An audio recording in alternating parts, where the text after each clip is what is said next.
प्रेम से बोलिए सतगुरु साहिब जी की जय हो। सतनाम साहिब। हे साहिब, आपका अनंत अनंत शुक्रिया, अनंत अनंत आभार। साहिब जी आपकी सर्वदा ही जय जयकार। आदरणीय सर्व संतों की जय हो। उपस्थित आदर के योग्य सभी जीवात्माओं को मेरा नमन। सतनाम साहिब। हम सब में बैठे परमपिता परमात्मा को शत नमन। कबीर साहिब जी का भजन है, वो हम लेते हैं, भजन रूप में है।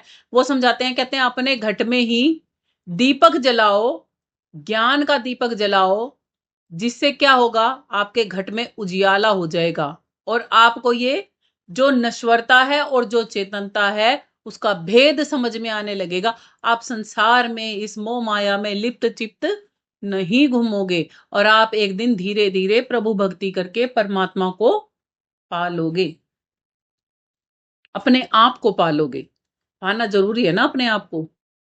बाहर संसार को तो कितना भी पालो, कितना भी आप संसारियों का कितना भी काम कर लेना, कितना भी बजा लेना, आखिरकार में उनको आप में कोई ना कोई मीन मेख दिख ही जाएगी। वो कहते हैं ना, एक अच्छा इंसान 99% अच्छा कर रहा है, अगर 1% भी बुरा हो जाता है ना तो दुनिया को वो बुरा ही दिखता है। और एक बहुत बुरा इंसान अगर 1% अच्छा करता है तो दुनिया कहती है भला इतना बुरा था, एक काम तो अच्छा कर दिया। समझ गए ना ये दुनिया कैसी है। वो क्या देखती है, जैसे आपको मेरे पीछे व्हाइट दिख रहा है ना सरफेस, व्हाइट सरफेस पे अगर एक डॉट लगा दिया जाए ना और पूछा जाए कि क्या दिखाई दे रहा है, कोई ये नहीं कहेगा व्हाइट सरफेस दिख रहा है, सब क्या कहेंगे, ब्लैक डॉट दिख रहा है। तो इतना साफ होना पड़ेगा कि वो ब्लैक डॉट भी ना रहे, इतना साफ होना पड़ेगा। और हमारा तो क्या है, ये तलपट ही कर्म कर करके ब्लैक हो चुका है। अब जरा सा वाइट दिखता है ना, हम सोचते हैं पता नहीं हम कितने बड़े बन गए, पता नहीं हमने कितनी भक्ति कर ली। ये नहीं पता कि वो अभी ढक देगा, वो ब्लैक आवरण उस वाइटनेस को तुरंत ढक देगा ये आते ही। जब जब ये ख्याल आता है ना कि हम सत्संग नहीं सुन सकते, हम भक्ति नहीं कर सकते, तो समझ लो कि वो ब्लैक डॉट बड़ा हो रहा है आपका वाइट ढकने के लिए। समय गुरु के अनुकूल चल के निकालना चाहिए, गुरु को अपने अनुकूल नहीं चलाना चाहिए। और आपके ऊपर तो मालिक की इतनी दया है कि ऐसा भी नहीं है कि आपको बुला लिया हो 2-2 घंटे पहले और आपको वेट ही वेट करवाई जा रही हो और आपको टाइम पे आपका सत्संग का लाभ ना मिल रहा हो।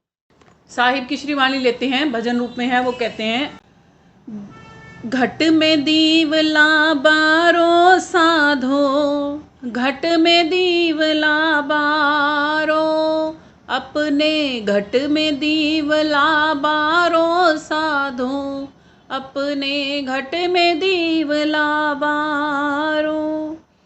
नाम का तेल सूरत की बाती, भ्रमग्नि उद्गारो, जगमग जोत निहारो मन मंदिर में, तन मन धन सब वारो।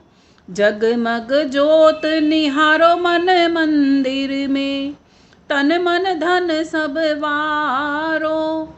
अपने घट में दीवला बारो साधो, घट में दीवला बारो, अपने घट में दीवला बारो साधो, घट में दीवला बारो। झूठी जानो जगत की आशा, बारंबार बिसारो, झूठी जानो जगत की आशा, बारंबार बिसारो। अपने घट में दीवला बारो रे साधो, घट में दीवला बारो, अपने घट में दीवला बारो साधो, घट में दीवला बारो। कहे कबीर सुनो भाई साधो, अपना काज सवारो, कहे कबीर सुनो भाई साधो, अपना काज सवारो। अपने घट में दीवला बारो साधो, घट में दीवला बारो, अपने घट में दीवला बारो साधो, घट में दीवला बारो। क्या समझा रहे हैं हमें साहिब? साहिब कहते हैं अपने घट में दीवला बारो। अपने घट में दीवला कैसे बरता है, जलता है? घट में भी क्या दीपक जलाया जा सकता है? लगता है किसी को घट के अंदर में दीपक जलता है?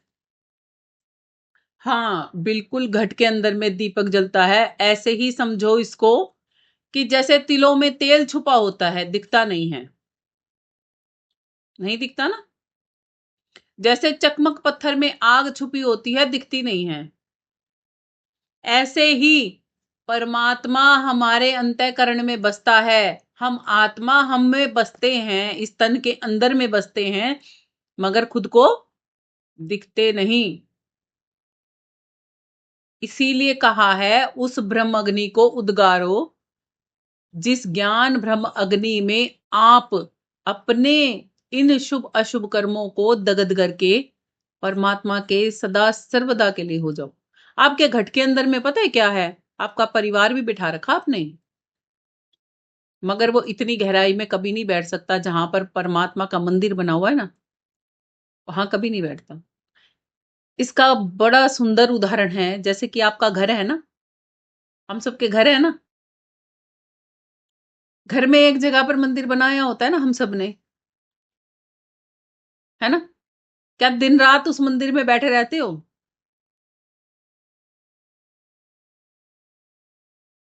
क्या दिन रात हर समय हर पल हर घड़ी उस मंदिर में बैठे रहते हो? कि जी नहीं बैठे रहते। और उस घर में प्रत्येक सदस्य जो आपका है, क्या वो आपके बनाए गए उस मंदिर में बैठा रहता है?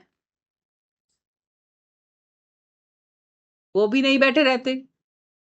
ना ही तो आप अपने घर के जो घर में मकान मकान है ना, उसके मंदिर में बैठे रहते। और परमात्मा जो आपने उसमें मूर्ति के रूप में स्थापित किया है, क्या वो उस मंदिर में हर समय बैठा रहता है? बताओ, वो हर समय बैठा रहता है कि नहीं बैठा रहता? जो मूर्ति के रूप में आपने अपने घर में मंदिर बनाया था, उसमें परमात्मा हर समय बैठा रहता है कि वो भी उठ के चला जाता है? वो तो हर समय बैठा रहता है ना? ऐसे ही अब इस उदाहरण को अपने इस घट में समझो। समझ में आ रही है क्या समझाना चाहते हैं? कि ना ही तो आप उस मंदिर में बैठते जहां पर आपके इस घट के अंदर में परमात्मा बैठा है। सारा टाइम नहीं बैठते ना, सारा टाइम घर वालों के साथ घूमते रहते हो। और ना ही आपके घर वाले बैठते परमात्मा रूपी मंदिर में जाके, नहीं बैठते ना। क्या किया? दिया बाती की तो की, और वो भी घर में से एक बंदे ने की तो की, और नहीं तो छुट्टी। और वो भी जल्दी जल्दी में, जल्दी जल्दी कर दो, जल्दी जल्दी कर दो, और घर के काम पड़े हैं। वहां पर भी शांत चित्त नहीं होता हमारा। सगुण भक्ति की बात हो रही है ये। सगुण भक्ति में भी वहां पर क्या है? भागम भाग है कि बस एक काम है और करना है। कोई चाह, मतलब कोई ये नहीं है कि भाई नहीं परमात्मा मुझे मिलेगा, एक चाह होता है, एक लगन होती है, हाँ भाई मगनता में हम उसको करें, लोलीन होके करें ना। क्या है? बस अगर नहीं करा तो फला देवी फला देव या फला भगवान हमसे रुष्ट हो जाएंगे, तो इसलिए बस फटाफट काम निपटा दो। अब क्या है, घर में भी वही चीजें चल रही हैं कि फला व्यक्ति विशेष रूठ जाएगा, इसका काम निपटा दो, ये हो जाएगा इसका काम निपटा दो, वो हो जाएगा उसका काम निपटा दो। ये सब काम निपटाते निपटाते अपना काम निपटाना भूल ही गए। साहिब ने इसलिए सबसे आखिरी में क्या कहा है? कहें कबीर सुनो भाई साधो, अपना काज सवारो। अपना काज सवारो। अपना काज सवारने के लिए उस घट में दीवला बारो। क्योंकि ये जो परिवार आपका है ना, जिसको आप कहते हो मेरा परिवार है, तभी तो मरते खपते हो इसके लिए। तो आप परमात्मा के नहीं हो? कभी परमात्मा के लिए मरने खपने का दिल करता है? नहीं जी, वो तो दिखता ही नहीं है। फिर आपने घरों के मंदिरों में किसको बिठा रखा है जो दिखता नहीं है? तो खुद बनाया, खुद गढ़ा। उस अनगढ़िया को तो जब पूजोगे ना, जब उस खुद गढ़े हुए के पास भी फुर्सत नहीं है आपको तो जाने की। और जब बाहर वाले को इतना समय नहीं दे सकते, तो अंदर वाले की करनी में कैसे आ जाओगे? मेरे गुरुजी बड़ी सुंदर बात कहते थे कि है ना बेटा, जो बाहर करनी का धनी होता है ना, वो ही अंदर की करनी का धनी बन सकता है। जो बाहर की करनी का धनी नहीं है ना, वो अंदर की करनी भी नहीं कर सकता। जो बाहर संसार में ढिला है ना, कामों में ढसड़ ढसड़ करता है ना, जो काम सोच सोच के करूं नहीं करूं, वो अंदर की करनी में भी सफल नहीं हो सकता। क्योंकि वो अंदर की करनी भी तो धीरे धीरे ही करेगा ना, आदत जो आत्मा को ऐसी पड़ी है। जैसे साहिब कहते हैं, अच्छे काम को तुरंत कर डालो, है कोई बुरा काम तो उसको कल पर टालो। अच्छे काम को तो तुरंत कर डालो, सोचो ही मत उसके बारे में तो कि करना है कि नहीं करना ही है, बस फिर वो तो। अब हम अच्छा काम किसको समझते हैं? घर वालों को समय देने को अच्छा काम समझते हैं, घर के काम धंधे बजाने को अच्छा काम समझते हैं। क्यों समझते हैं? अगर नहीं करेंगे ना तो फिर वो लड़ाई करेंगे हमारे साथ में। उनकी चिंता सताती है हमें, ये नहीं सताती कि अगर वो परमात्मा रूठ गया तो, वो नहीं लेके गया तो फिर हमारा क्या होगा। इसीलिए पलटू साहिब जी बड़ा सुंदर बोलते हैं, वो कहते हैं, पलटू जगत हंसे तो हंसन दे, जगत हंसे तो हंसन दे, पलटू हंसे ना राम। कहते तुझ पे राम नहीं हंसता। राम के पास जब तू चलता है ना, जब तू अपने घट के अंदर दिवला बार के उसमें चलने लगेगा ना, तब परमात्मा तुझ पे खुश होगा कि मेरी आत्मा अब मुझ तक आने की तैयारी कर रही है, संसारी कर्मों को ढोने की इसने बाण छोड़ दी है। ये वो बाण है जो हमें छोड़नी है। कहते हैं, जगत हंसे तो हंसन दे, पलटू हंसे ना राम। लोक, देखो कितनी चीजें पलटू साहिब जी कहते हैं, लोक भी छोड़ दे, लाज भी छोड़ दे, और कुल की मर्यादाएं भी छोड़ दे कि ये लोग क्या कहेंगे, मैं कौन सी जाति पाति का हूं, कहाँ सत्संग में जा रहा हूं, कैसे सत्संग में जा रहा हूं, किससे मिल रहा हूं, क्यों मिल रहा हूं, या फिर रगड़े झगड़े अपने संसार के सब छोड़ दो। लोक लाज कुल की मर्यादा सब छोड़ दो। जगत हंसे तो हंसन दे, पलटू हंसे ना राम। लोक लाज कुल छोड़ के कर लो अपना काम। अपना काम, देखो यहाँ पे साहिब भी कह रहे हैं अपना काम कर लो, और पलटू साहिब भी यही कह रहे हैं अपना काम कर लो। अभी मैंने कल ही एक वीडियो देखी थी, उसमें किसी ने डाल रखा था, उस वीडियो का बताती हूँ आपको थोड़ा सा। क्या डाल रखा था उस वीडियो में? था कि साला तमाम उम्र बीत गई, ये समझ में नहीं आया, दूसरों के लिए अच्छा बनते चले गए, अपने लिए हमने कुछ नहीं पाया,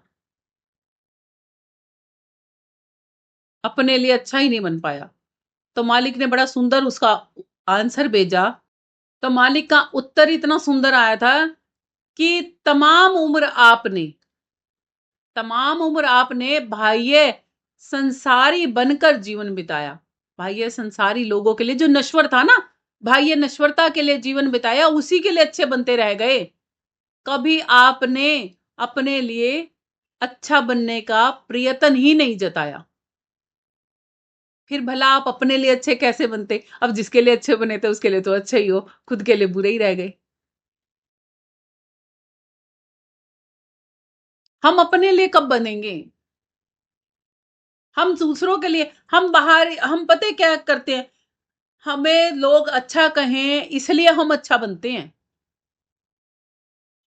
इसलिए अच्छा नहीं बनते हम कि हम पे परमात्मा खुश हो। क्या इसलिए अच्छा बनते हैं हम? क्या लोगों से बुरा बन सकते हैं हम? नहीं भाई, इस दुनिया में रहना है तो परमात्मा पता है क्या कहते हैं, मेरे मेरे बच्चे, जब तू मेरी तरफ आ रहा है ना, मेरे लिए अच्छा बनेगा, मैं दुनिया के लिए अपने आप ही अच्छा बना दूंगा तुझे, तुझे बनना नहीं पड़ेगा। फिर ये आर्टिफिशियल जो हम धारण करते हैं ना, दूसरों के मुंह पे ही करके दिखाते हैं और अंदर से उदास होते हैं, कहते नहीं है? क्या गम है जो इतना मुस्कुरा रहे हो?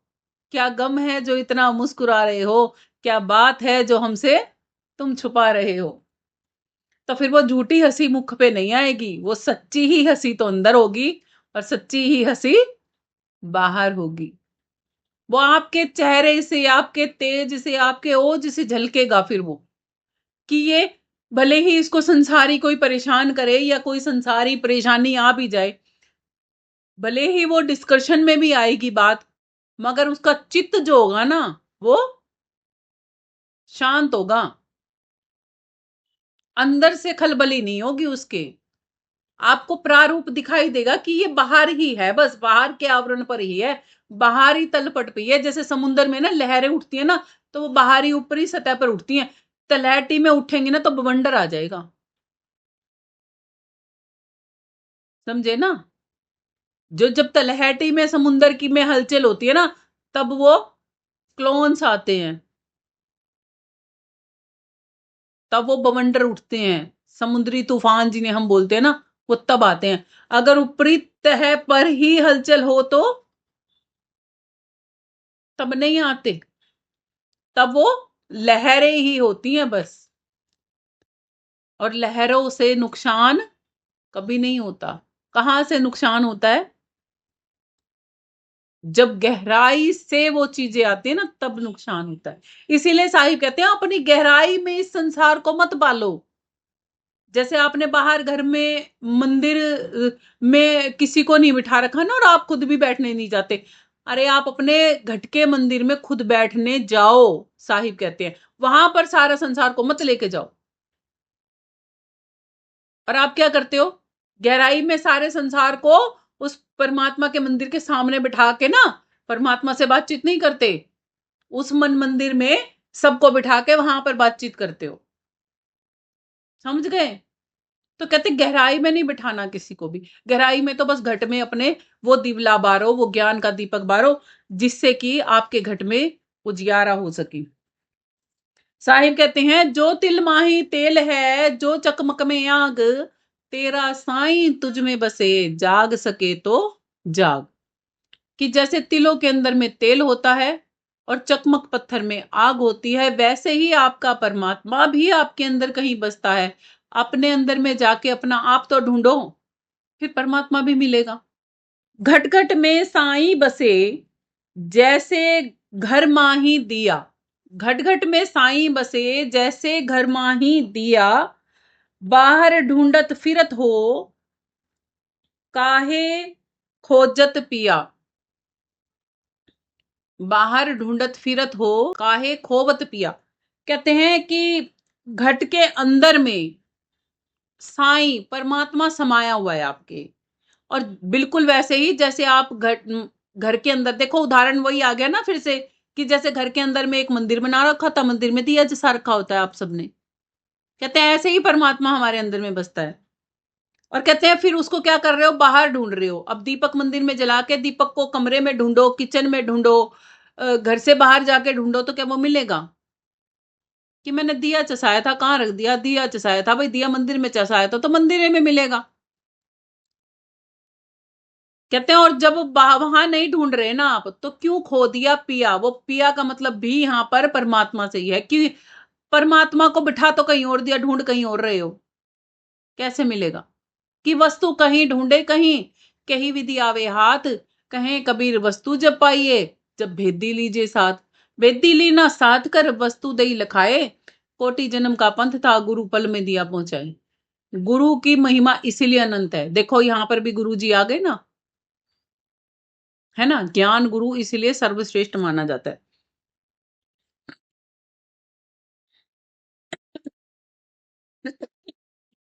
जो चकमक में आग है, तेल तिलों के माही।